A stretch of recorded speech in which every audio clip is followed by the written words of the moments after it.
I was quite hypnotized to say in some way that I couldn't see beyond also. I think it's very important to not just get a perspective from somewhere and feel like, oh, you've gotten it. But once you have the perspective for it to really be embodied, you need to practice it quite a bit. So it's a lot about feelings, and I feel like feelings are very much connected to theatrics also. Yes. I don't think dance is a very easy profession, just like other professions. Just that we start very late. Alright, so this is take 726. Hi, hello, and welcome to Misb Talks powered by ShapeYourSunday. This is Sunday, and this is time for another episode. इस episode के लिए हमारे साथ है Somya, all the way from Mumbai. I know you're not used to seeing me at this segment, but इस बार मैं आया हूँ because थोड़ी सी टेक्निकल डिफिकल्टी हो गई थी and the mic that I held during the podcast did not capture my feed so you will only hear Somya answer my questions and you will not hear my questions. So I'll request you, if you are watching on YouTube तब तो सही है क्योंकि आपको questions screen पे दिख जाएंगे, but if you are listening to this on Spotify एक request करूँगा कि make sure you watch your screen at times, yeah, if that makes sense. Alright, so let's head right into the episode. I'll see you again next time.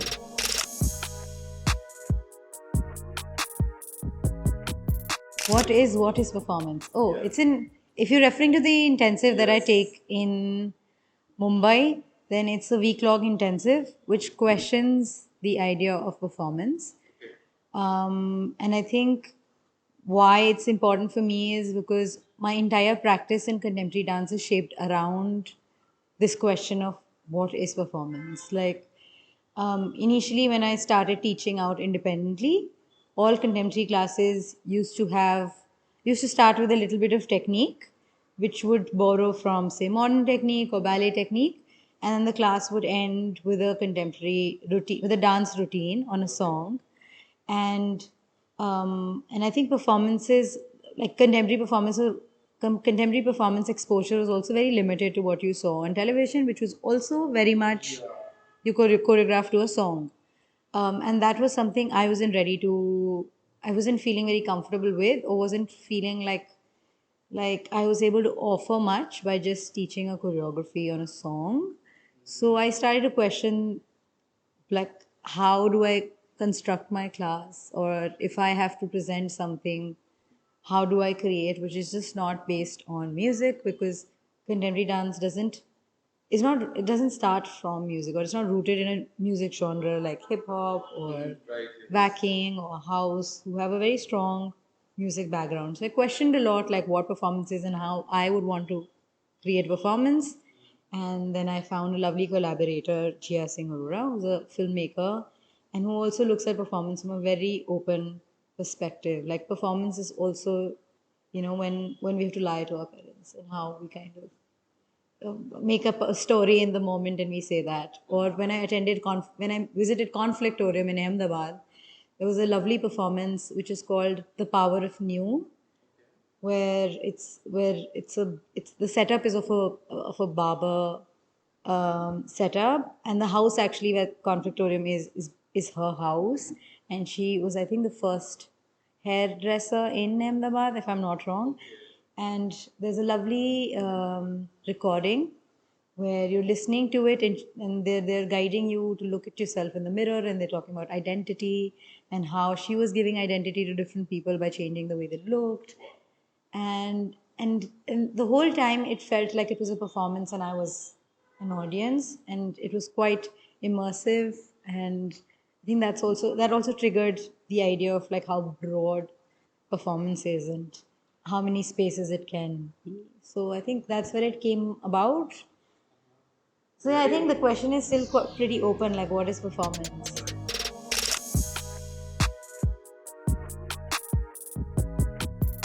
I started dancing as a child. I loved Bollywood. I loved Shah Rukh Khan. So my first introduction to dance was Bollywood. Chaya Chaya is OG till date. And then in school, along with three of my friends, in 8th standard, we wrote a letter to our principal saying that we need a dance club in our school. There's no opportunities for dance. And somehow she agreed to us kids. And then we started, and my best friend till date, she started training at Dance Works. So she started to have some technical knowledge about dance, and I would see how everybody would be interested to know more from her about what she was doing, and that got me really like, oh, I also want to learn. Like, maybe started from a bit of jealousy, but I was just like, I also want some information. So I went to my parents, and then I started my first class in July 2010. 2010. Yeah, I joined a company and I stayed there till from I think from 10th to 12th, and then 3 years of college. So 5 years I was in that company. I trained, I taught, I performed with them. Yeah. It was mix. I would say I did ballet, but it was very limited to just bar work. We did ballet, but a lot of ballet and contemporary. And as you moved higher levels, the technique that you were learning used to get more and more intense, and would move towards more contemporary and improvisation and partner work. But initially, it was just like a bit more freestyle, just moving to music and jazz, a bit more of jazz influence. Yeah, so that was initially, and then I did lots of different things.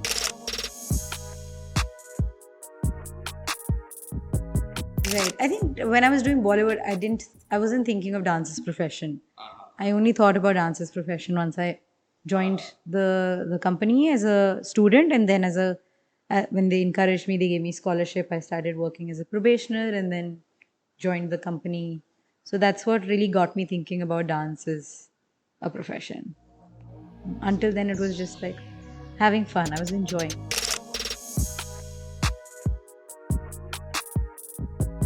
Right. I mean, the company I was part of is called India Dance Theatre. It's based in Delhi. However, now the opportunities are open. Like, people can really just find different teachers, different schools, different practices. I feel like back then we heavily relied on companies and these schools, but I feel like a lot of knowledge now is outside of companies. Like, and I feel like really don't, I'm not very fond of like, say, Shamak or Danceworks or these really old companies, because I feel like the teachers who teach there, not the professional programs maybe, but mostly the teachers who teach there are students who have learned from the same school, and many of them have never stepped out of the company. And I feel like it's very important for a teacher who's teaching to have had experience beyond a company, or have really interacted with the public, or have interacted with other teachers, or have interacted with the community, with, I don't know, other professional spaces, which I felt is when I was teaching in the company, I don't think it came naturally to me. I don't think what I was teaching was my philosophy, or what I want. Not philosophy is a big word, but my practice. It was what I was taught, and then I was passing it forward. And I feel like it is somewhere limiting. And that's something that companies could also kind of think about and like change. I feel like it's become a bit stagnant, but it's very important for a company to constantly invite teachers from outside to teach at least a semester, and then maybe another teacher from outside, having maybe some in-house teachers who have also stepped out. Like, there needs to have some kind of a mix. It can't be just like यहीं से सीखा है यहीं पे सिखा रहे हैं. Like, the whole, because when I stepped out of my company and I went to New York to train, I was like, where am I? I was quite lost, and I think a lot. I learned a lot there, and then I came to Bombay and I started living in Bombay, and I was like, oh wait, but this is not New York, this is Mumbai, and like, what is relevant here? Living in Mumbai, what is relevant? And then teaching in Mumbai makes you a bit more conscious of what do you want to share within this environment, within this context. What does the city need? How do you understand the students who are coming to you, and not force yourself on them as well? I think all of those things are quite important for me, at least. Yeah.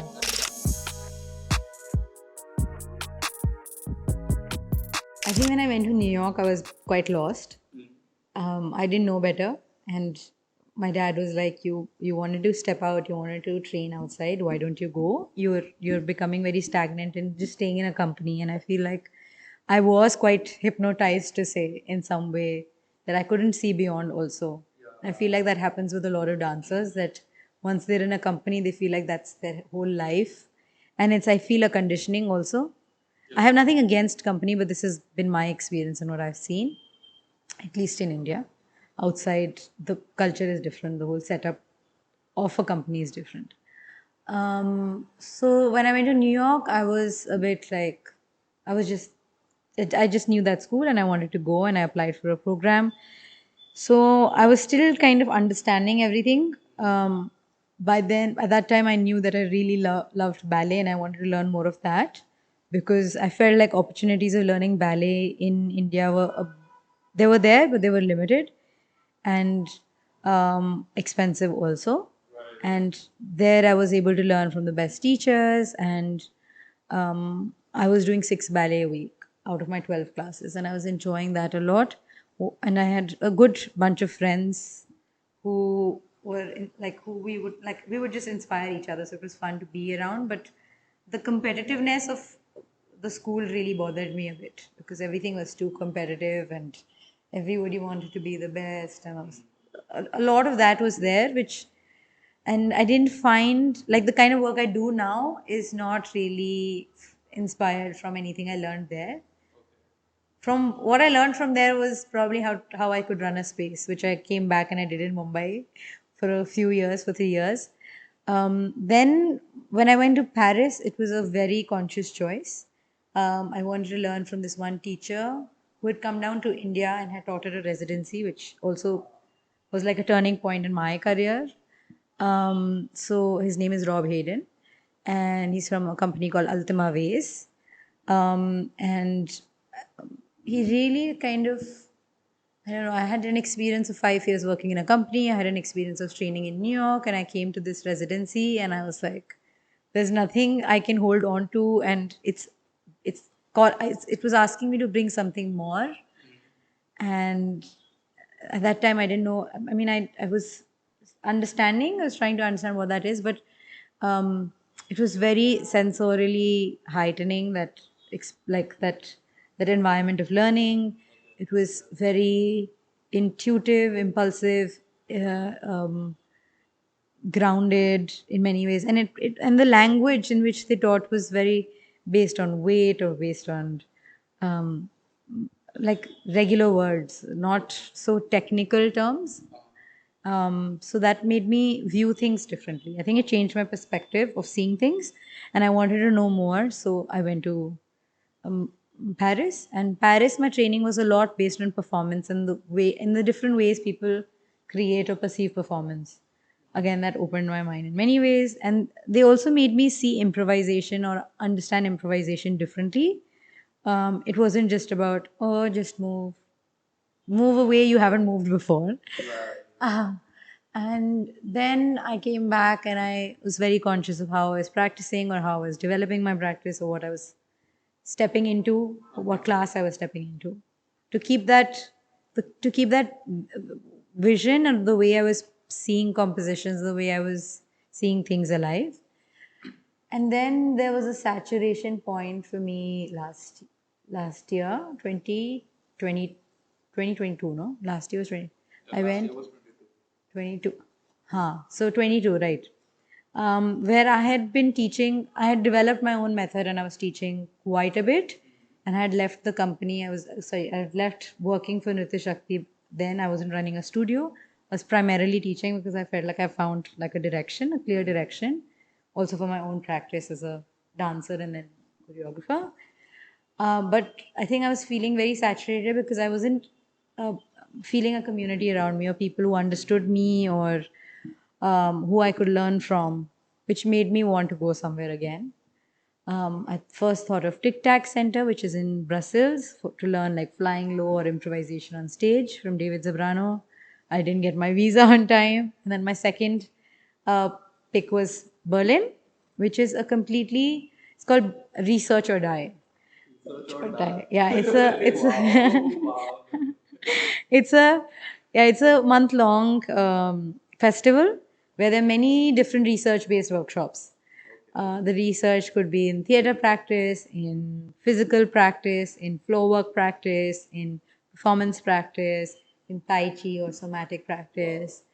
So, I mean, I was craving for a language that could I don't know relieve my soul or something. I needed a different language, and I was just missing somebody else speaking that to me instead of me speaking it to other people.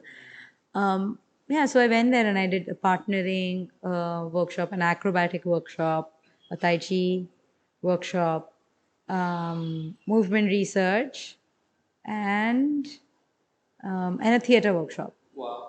And I think I packaged it quite well for myself, and it was Paris and both Berlin were very conscious choices for me. So they turned out to be very fruitful for me and how what I could take and how I could then like like put myself in it and question things and try things.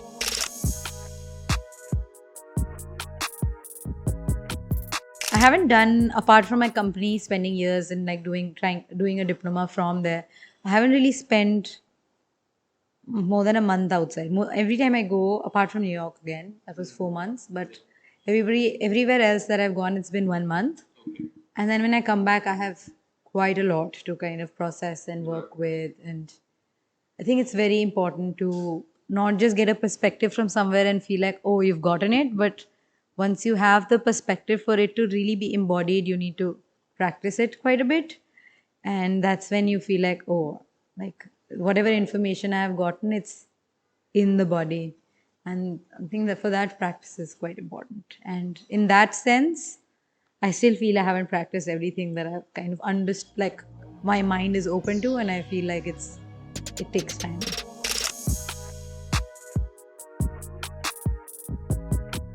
No, I just teach there as a faculty. Okay. But I'm not running the space. I was a program director for 3 years. So how did that happen? That happened because I met this lovely person, Shakti Mohan. And when I first came to Bombay, she helped me understand what happens in Bombay. And actually, she was the one who helped me apply for New York. So yeah, we became quite good friends to say, or we had a good relationship. And then when I came back from New York, one day she just asked me if I would like to run the space because I had some opinions about how some things could happen once I was back. Right. And I had been in a company before, and I had literally from opening the studio to closing the studio to taking registrations to taking classes, I had done it all.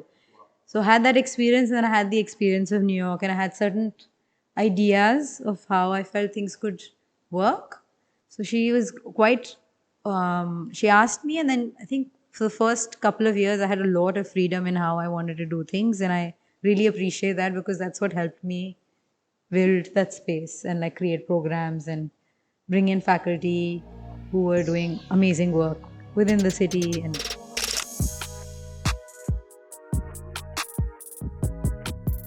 it is called What is Performance? Yeah, what only. is performance that? And we worked with text. We worked with Devdas, the Yes. story of Devdas.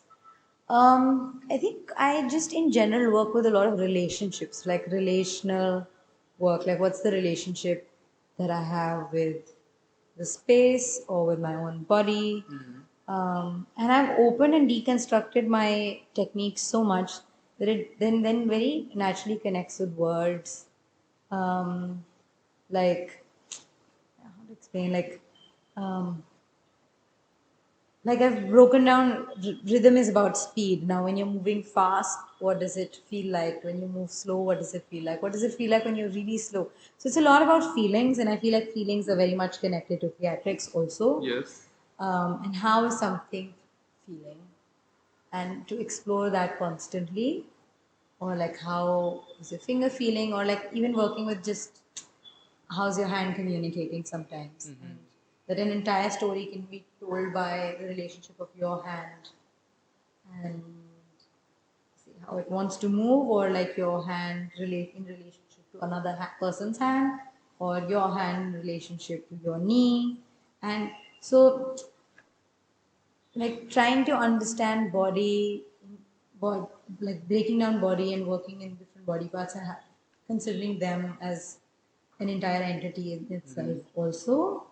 Um, and then I think just like an eye for composition, I feel like sometimes when two chairs are placed very close, they also give you a feeling. Yeah. Or like if I hold the mic this far, there is something. Then this, I don't know, like there's also feelings in shapes. There's also feelings in how you hold something. Or Right. so since it's so sensorial, I feel like somehow theatrics just comes into it because it's about feelings and emotion, and then it's just really about how you craft it, and where does the text come in, and where does something come in. And I think in the process of the workshop also, we tried super hard to keep them away from the text. But since we had told them already and we had started Yeah. reading from day one, it was so hard to kind of then tell them that you don't have to act, you don't have to think about things literally. And then Gia did a somatic session and we asked them to just make 5 shapes and then connect those 5 shapes. And somehow, through the work they created with those 5 shapes, one was able to come up with, oh, this feels like, I don't know, paro something, or this feels like, yeah. So I think we work quite in a deconstructed way with the body, and the more you deconstruct, the more it gives back, and the more expression starts to come out. Also, um, Wow, like this sounds so interesting. Honestly, a lot of things just went way like way above my head. But yeah, it sounds really interesting. Like wow, so you can like in a way you don't act, but you perform it like through movement and through just your body shapes, as you said. Wow. so not taking everything quite like very literally, but still The being feeling able of to it. extract or interpret something from that, and then maybe expanding on just that, because I feel like the more you're able to um, able to focus on something small, Mhm. the more it reveals, and you feel like there's a whole bunch of things in just that. Like we were the other day in class, we were doing this walk turn kind of an exercise, and then we tried to play with different speeds, and then we were working at a really slow speed, and somebody's like, when we're working really slow, there's so much more articulation. Because you're really feeling how the body is twisting. You can't just jerk and spin and then go Right. out. There's more tension there. There's also more delicacy More there. awareness. And then delicacy can also be sensuous. Can also be sensual. Yeah. That's where things can also kind Wow. of emerge. Wow. You have to see, you cannot actually understand all of it just by listening to it. You have to Of attend a course. class, Yeah. because that helps a lot.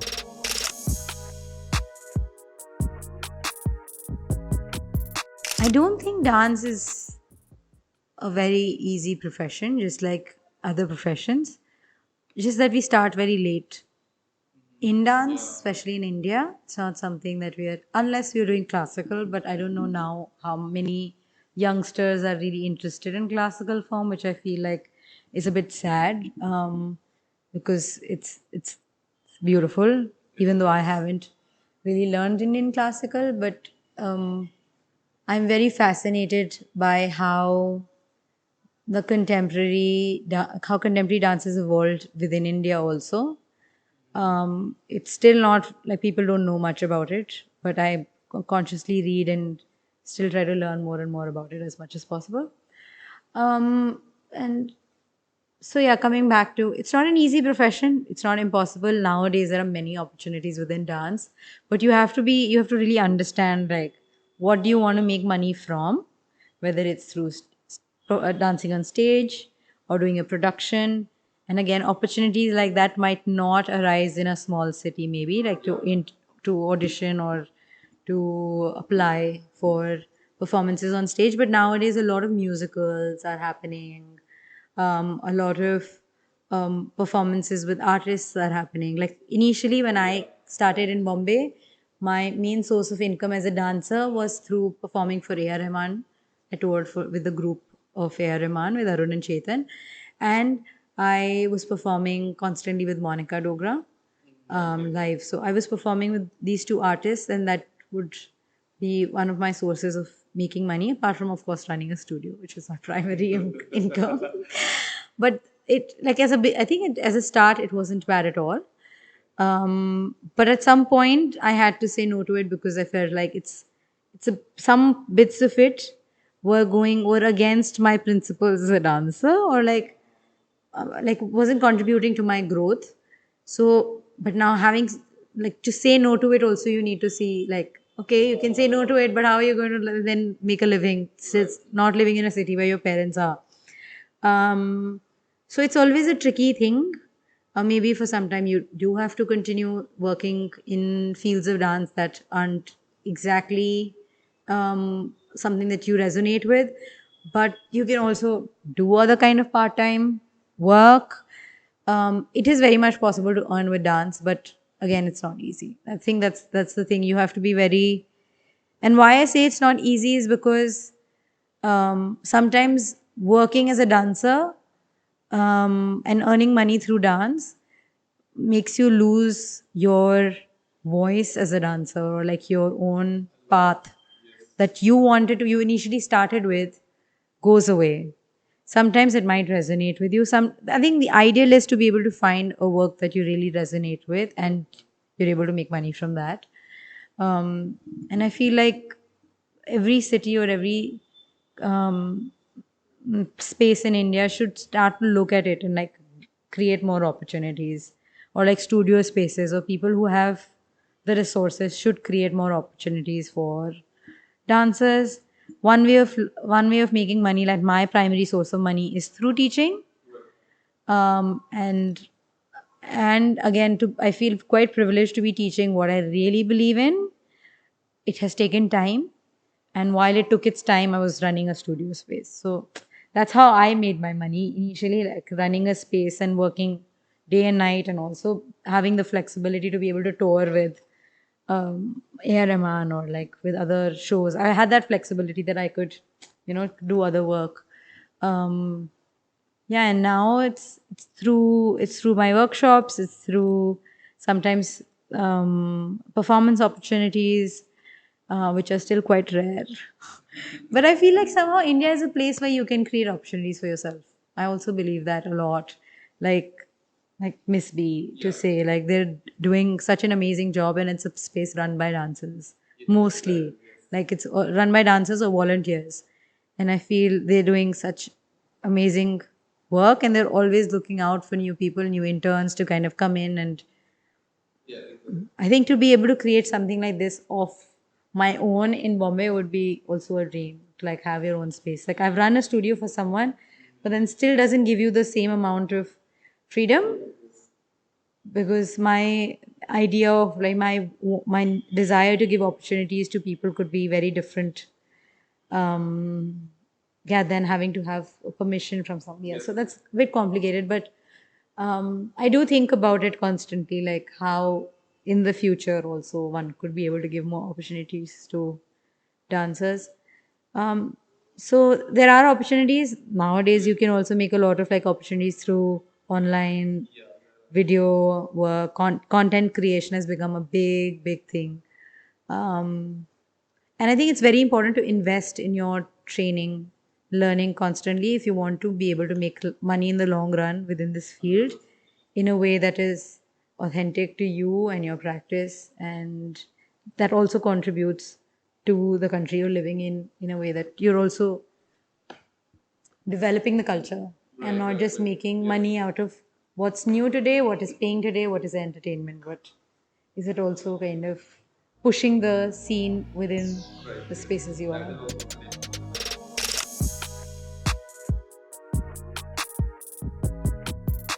And I do feel like we get very stuck with like, okay, I'm going to teach here and I'm going to promote and I'm going to get students. But there are also ways, or there could be ways in which you can go in spaces where people really need it. And like going and teaching in say other cities, or going and teaching with other communities, or going and teaching in schools which don't provide such opportunities. So I think also making the effort to kind of look out for that, and then maybe looking out for funding. I'm sure there are ways, but yeah, you just have to be able to um, uh, be true to what you're sharing, um and know what space requires what. Like, you can't force things on people, so also understand the context of where you're going and what you're sharing, and really bridging the gap between us and, like, as artists and just general people.